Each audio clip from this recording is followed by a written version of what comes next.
Friends, hi అందరికి. నేను మీ YouTube channel Lakshmi తనీరు. అందరూ బాగున్నారా? అందరూ బాగున్నారని కోరుచున్నాను. నేను కూడా చాలా బాగున్నాను. అయితే మనము మన ఛానల్లో అయితే easy to learn Kolatam step by step అంటూ నేర్చుకుంటూ వస్తున్నాం కదండి.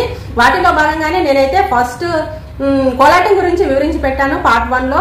తర్వాత పార్ట్ 2 లో నేను ముఖ్యమైన 3 అయితే స్టెప్స్ మాత్రం మీకు వివరించాను. మీరు ప్రాక్టీస్ చేస్తున్నారని అనుకుంటున్నాను. తప్పకుండా ప్రాక్టీస్ చేయండి. అలా ఆ 3 స్టెప్స్ ని మనం ప్రాక్టీస్ చేయడం వల్ల మిగతా కోపులని చాలా ఈజీగా మనం నేర్చుకోగలుగుతాము. ముందు కరకట్టడం వస్తే, తర్వాత నేను తెల్ల కోపు అయితే వివరించడం జరిగింది. తర్వాత భజన కోపు ముందుగా వివరించడం జరిగింది.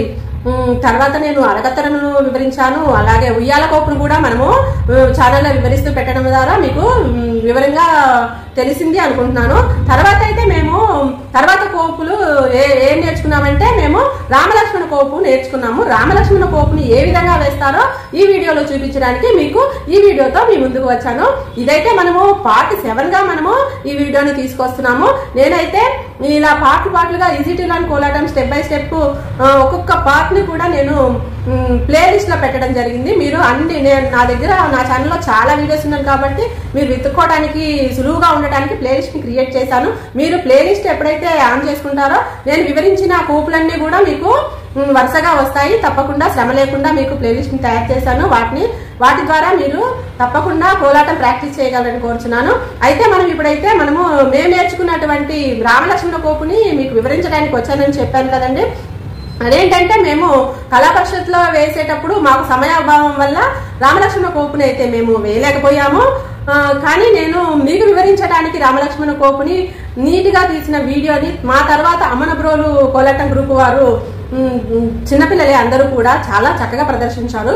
వాళ్ళు వేసిన ఒక కోలాటాన్ని మీకు చూపించడానికి ఎగ్జాంపుల్ గా వీడియోని తీసుకొచ్చాను. చూడండి ఫ్రెండ్స్, రామలక్ష్మణ కోపు వేయటానికైతే ఈ విధంగా ఈ వీడియోలో చూపిన విధంగా నలుగురు ఉజ్జీలుగా నించోవలసి వస్తుంది. బాక్స్ మోడల్లో నించోవాలి ఎదురుగా. చూడండి, ఈ పిల్లలు ఎలా నించున్నారో అలాగా నలుగురు నించోవాలి. తర్వాత మన ఎదురు వచ్చిన వారికి 4 చిటికలు ఇస్తూ, అలాగే మన ఉజ్జీకి 4 చిటికలు ఇస్తూ చూస్తున్నారుగా, ఇలాగా వీళ్ళు ముందుకి కొనసాగుతూ ఉండాలి. 4 చిటికలు ఇస్తూ, మన ఉజ్జీతో 4 చిటికలు ఇస్తూ, ఎదురు వచ్చిన వారికి 4 చిటికలు ఇస్తూ అలాగా గరిడీలో తిరుగుతూ ఉంటాము. గురువు గారు పాట పాడుతూ ఉంటారు. ఇలాగా తిరిగే క్రమంలో మన ఉజ్జి ఎవరైతే ఉన్నారో వారితోటే 4 చిటికలు ఇస్తూ గరిడీయ మొత్తం తిరుగుతూ ఉంటారు. కాబట్టి మనకు జంటగా మన ఉజ్జి వస్తూనే ఉంటారు. మరియు ఎదురు వచ్చిన వారికి కూడా మనం 4 చిటికలు ఇస్తూ వెళ్తూ ఉంటాము, ముందుకు జరుగుతూ ఉంటాము. అలాగే ముందు ఉన్నవారు కూడా వెనక వైపుకి జరుగుతూ ఉంటారు.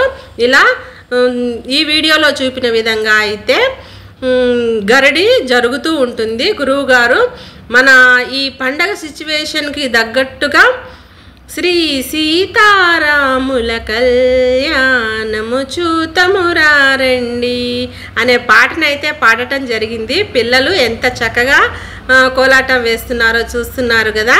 తనకు 4 చిటికలు ఇస్తూ ఉజ్జీకి, ఎదుటి వచ్చిన వారికి 4 చిటికలు ఇస్తూ పాటకు తగ్గట్టుగా స్పీడ్గా ఒక్కసారి వేస్తున్నారు, స్లోగా పాట వచ్చినప్పుడు స్లోగా వేస్తున్నారు. మ్యూజిక్కి తగ్గట్టుగా ఎంత చక్కగా అడుగులు వేస్తున్నారో చూస్తున్నారుగా పిల్లలు.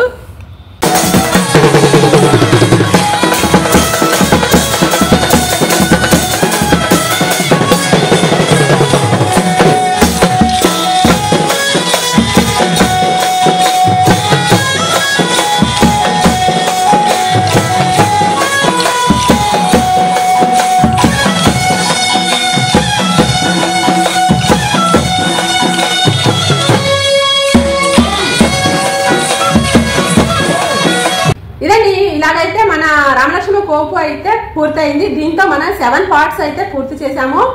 ఇంకా చాలా రకాల కోపులు అయితే నాకు విచారణలోకి వస్తున్నాయి. వాటిని కూడా మీకు వివరించడానికి ప్రయత్నిస్తాను. మీరు తప్పకుండా నా ఛానల్ని సబ్స్క్రైబ్ చేసుకోండి. ఎందుకంటే నేను వివరించే కోపులన్నింటినీ కూడా మీకు నోటిఫికేషన్ రావాలనేది నా ముఖ్య ఉద్దేశము. ఇంకా మీకు ఏ విధమైన సలహాలు నాకు ఇవ్వాలనిపించినా కానీ, ఏదైనా సందేహాలు ఉన్నప్పటికీ నాకు తప్పకుండా కామెంట్ బాక్స్లో మెన్షన్ చేయగలని కోరుచున్నాను. Please like, share and practice this video. Please subscribe my channel. ఇట్లు మీ లక్ష్మీ తనీరు కోలాటం.